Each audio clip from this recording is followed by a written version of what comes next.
Hello दोस्तों, स्वागत है आपका हमारे YouTube चैनल में। तो दोस्तों, आज की इस वीडियो में मैं Chinese fantasy movie Ying Yang master of eternity को एक्सप्लेन करने वाला हूं। तो चलिए बिना किसी देरी के वीडियो को शुरू कर लेते हैं। मूवी की शुरुआत में हमें एक बच्चे को दिखाया जाता है जिसका नाम यिंग मिन होता है। जहां यिंग मिन प्रोटेक्शन स्पेल की प्रैक्टिस कर रहा होता है। ये स्पेल एक मास्टर बनने के लिए बहुत ज़रूरी है। यिंग मिन से ये स्पेल ठीक से नहीं हो पाता, तो वो अपने मास्टर से कहता है कि ये स्पेल मुझसे नहीं होगा। तो मास्टर इस पे कहते हैं कि अगर तुम्हारी लाइफ में कोई ऐसा है जिसको तुम प्रोटेक्ट करना चाहते हो तो उसके बारे में सोचकर इस स्पेल की प्रैक्टिस कर। फिर हमें दिखाया जाता है कि इस स्पेल की प्रैक्टिस करते करते यिंग मिन बड़ा हो गया है। इतने साल गुजरने के बाद भी जब वो ये स्पेल नहीं कर पाता तो वो अपने मास्टर से कहता है कि हमें प्रोटेक्शन स्पेल की जगह टेलीपोर्टेशन स्पेल की प्रैक्टिस करनी चाहिए। मास्टर जानते थे कि यिंग मिन को तो टेलीपोर्टेशन स्पेल आता है, तो वो उसके इस ऑफर को रिजेक्ट कर देते हैं। मास्टर उसे बताते हैं कि किसी भी पावरफुल एनिमी को हराने के लिए सिर्फ टेलीपोर्टेशन स्पेल काफ़ी नहीं होगी, उसके साथ साथ उसे अच्छा मास्टर बनना तो उसे प्रोटेक्शन स्पेल सीखना बहुत ज़रूरी है। अभी ये लोग बात कर ही रहे थे कि तभी वहाँ एक प्रोटेक्शन वॉल टूटने लगती है। इसके बाद मास्टर समझ जाते हैं कि ये शैतानी सांप का साया है। इस सांप को देखते ही मास्टर यिंग मिंग को किसी दूसरे डायमेंशन में भेज देते हैं। इसके बाद वो अपने 3 गार्डियन स्पिरिट को बुलाते हैं। ये तीनों गार्डियन स्पिरिट यहाँ मास्टर की हेल्प करने के लिए आए थे।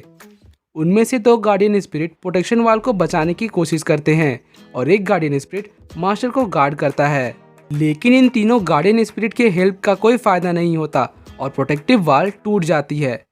इतने में यिंग मिन वहाँ बाकी स्टूडेंट्स को लेकर पहुँच जाता है। वो सांप इन सब पे हमला करने ही वाला होता है कि मास्टर सारे स्टूडेंट्स को कहते हैं कि वो प्रोटेक्शन स्पेल का यूज करें। जहाँ बाकी स्टूडेंट्स प्रोटेक्टिव स्पेल का यूज करने लगते हैं, यिंग मिन मास्टर की बात ना मानकर टेलीपोर्टेशन स्पेल का यूज करता है। यहाँ सांप यिंग मिन पर अपना जहरीला अटैक करने ही वाला होता है, तभी मास्टर यिंग मिन के सामने आकर उसे बचा लेते हैं। यहीं दूसरी तरफ मास्टर का एक गार्डियन स्पिरिट खुद को सेक्रीफाइस करके सांप को मार देता है।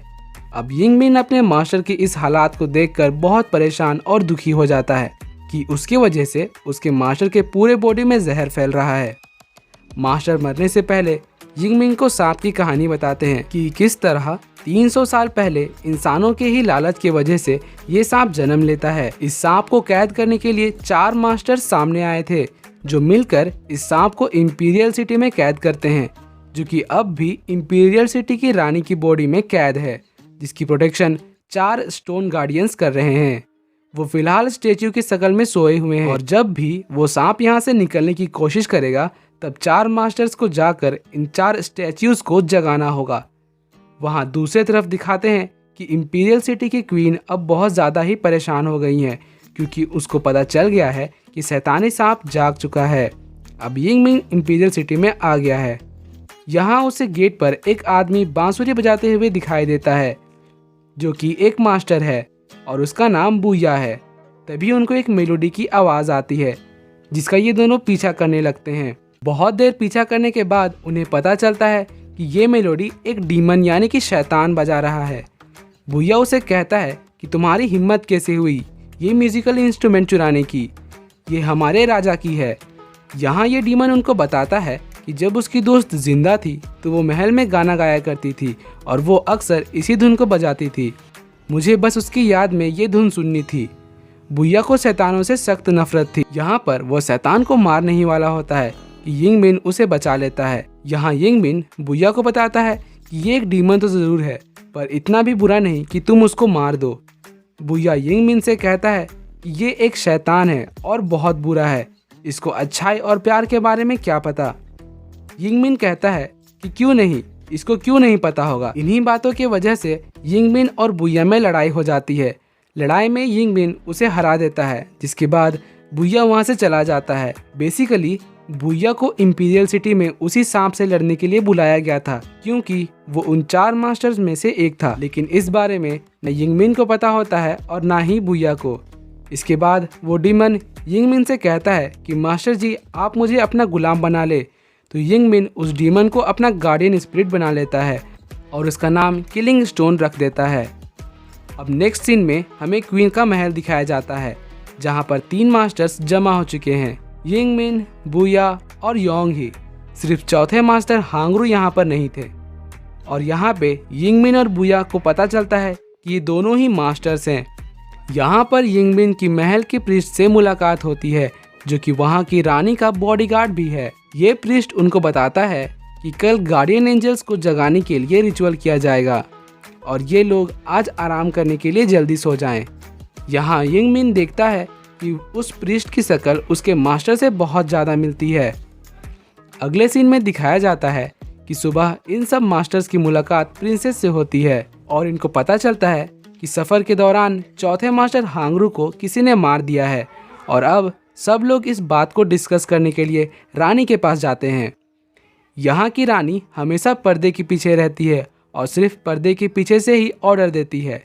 रानी यहाँ बहुत परेशान और गुस्से में आती हैं कि इतने इम्पोर्टेंट रिचुअल को करने से पहले ही किसी ने चौथे मास्टर को मार दिया। अब इसके बाद वो रानी सारे रिचुअल की जिम्मेदारी प्रिंसेस को देती है। वो साथ ही मास्टर हांगरू की मौत की इन्वेस्टिगेशन करने का ऑर्डर देती है और अपने महल के प्रीस्ट को चौथा मास्टर बना देती हैं। वो चारों मास्टर्स रिचुअल स्टार्ट कर देते हैं, जिसके दौरान प्रिंसेस के ऊपर कोई डीमन अटैक करता है। यहाँ पर यिंग मिन प्रिंसेस को बचा ले और बुया उस डीमन की स्पिरिट से रिचुअल को कंप्लीट कर देता है। इसके बाद चारों गार्ड स्टोन जागने के लिए तैयार थे। यहाँ पर अचानक से आसमान का रंग बदलने लगता है। इस मौसम के बदलाव से यिंग मिन और बुया समझ जाते हैं कि किसी डीमन ने उन पर फिर से अटैक किया है। दोनों प्रिंसेस के रूम की तरफ भागते हैं, जहाँ वो जाके देखते हैं कि प्रीस्ट मास्टर योंग ही से लड़ रहा है। प्रीस्ट का कहना था कि मास्टर योंग ही क्वीन को मारना चाहती है। योंग ही इस बात पर इनकार कर देती है। इसके बाद चारों की लड़ाई शुरू हो जाती है। लड़ाई के दौरान योंग ही मारी जाती है, लेकिन मरने से पहले वो यिंग मिन को रानी के बारे में कुछ बताती है, पर यह बात यिंग मिन अच्छी तरह से सुन नहीं पाता। अब अगली सुबह यिंग मिन और बुया मिलते हैं। बुया उसे बताता है कि उसे प्रीस्ट पर शक है, लेकिन यिंग मिन का कहना कुछ और है। वो बताता है कि उसको उल्टा रानी पर ही शक है।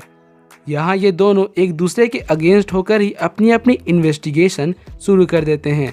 अब यिंग मिन अपने रूम में जाता है तो देखता है कि प्रिंसेस उसकी स्वॉर्ड चुराने आई। ये वही स्वॉर्ड है जो मास्टर ने यिंग मिन को दिया था और इसी स्वॉर्ड से उस सांप को मारा जा सकता है।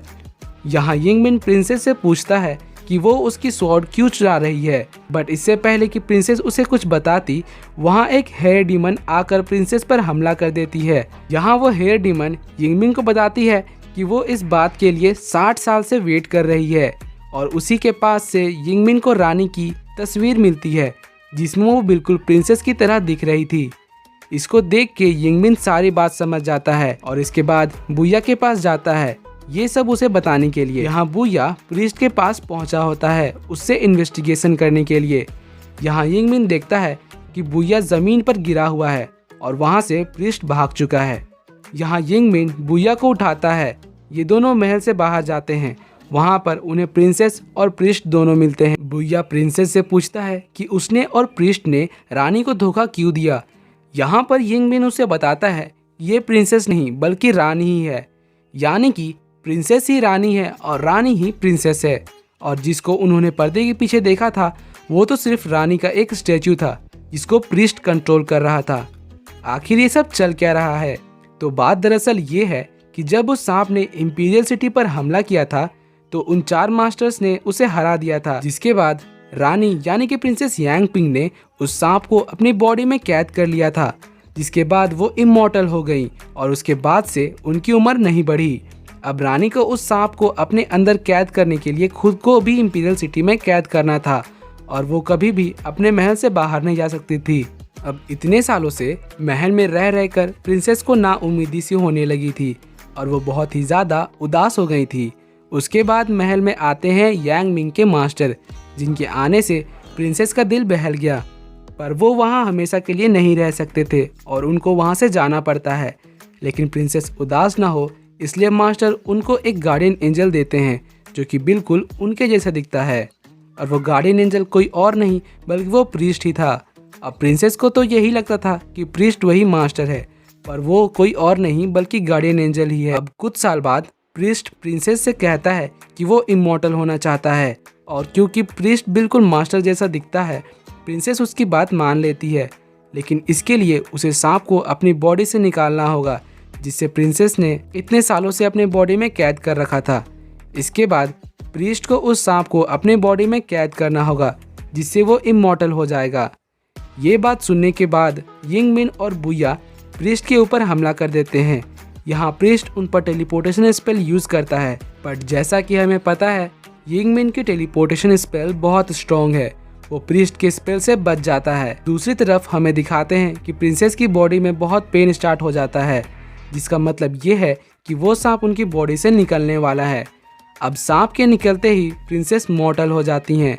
उसके बाद वो सांप प्रीस्ट के बॉडी में चला जाता है, जिससे वो प्रीस्ट अब इमॉर्टल हो चुका है।